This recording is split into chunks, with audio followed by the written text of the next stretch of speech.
এই বিষয়নের 8 কেজি আপনার এই মডেল 8.5 কেজি।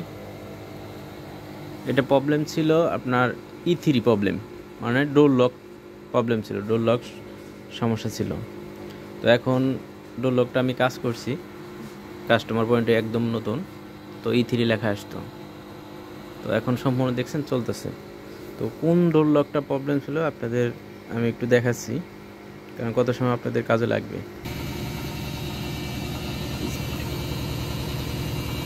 সম্পূর্ণ ঠিক।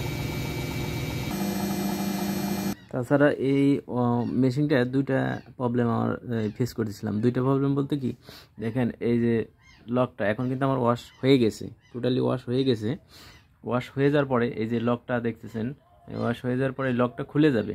খুলে যাওয়ার পরে আমি এখান থেকে টান দিলে কিন্তু খুলে যাওয়ার কথা ছিল, এখন কিন্তু খুলবে না লকটা। এখন যেহেতু এখানে লক আছে আর এখানেও এখন খুলবে না, লক থাকলে খুলবে না।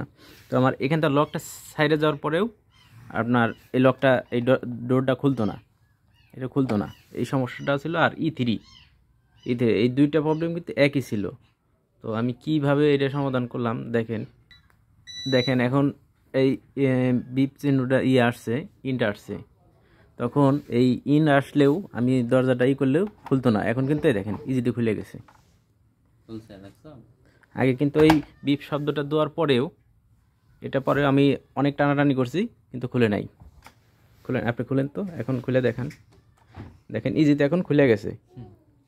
আর আগে আমার এই দরজাটা ঠিকমতো বসতো না, E3 লেখা আসতো, এবং কি দরজাটা অনেক টানাটানি করছে আমাদের এই ভাই, কিন্তু অনেক খুলে নাই। আর কাস্টমার কমপ্লেন হয়েছে, ভাই আমি কালকে আনছি, আজকেই আমার এই সমস্যা। কিন্তু এটা বড় কোনো সমস্যা না, মেজর কোনো প্রবলেম না, সামান্য একটু ভুলের কারণে, সামান্য একটু বোঝার কারণে আপনার এই কাস্টমার তো বুঝিনি, তো কাস্টমার একটু সমস্যা থাকলে ওনার বড় সমস্যা, কিন্তু এটা বুঝতে হবে যে আসলে মেজর এটা কী সমস্যা ছিল।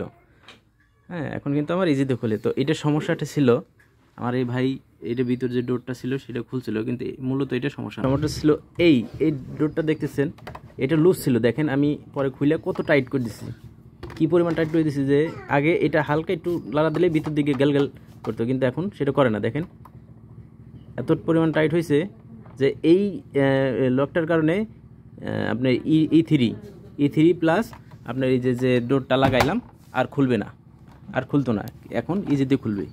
শুধু এইখানে চাপটা ধরে, এখানে যে একটা লক আছে এটা চাপটা ধরে খুলতে হবে। হ্যাঁ, আশা করি সবাই বুঝতে পারছেন যে কোনো এরকম E3 কিংবা আপনার এই ওয়াশ হয়ে যাওয়ার পরেও যদি না খুলে, তো আপনি এই কাজটা করবেন, সেটাতে এটা ভালো করে এই নাটগুলো খুলবেন। এই প্রত্যেকটা নাট খুলে এই যে এর ভিতর নাট আছে, নাটগুলো খুলে আপনার এটা টাইট করবেন। টাইট করলে আশা করি ঠিক হয়ে যাবে। এটা আমাদের নতুন ভীষণ ওয়াশিং মেশিন। ধন্যবাদ সবাইকে।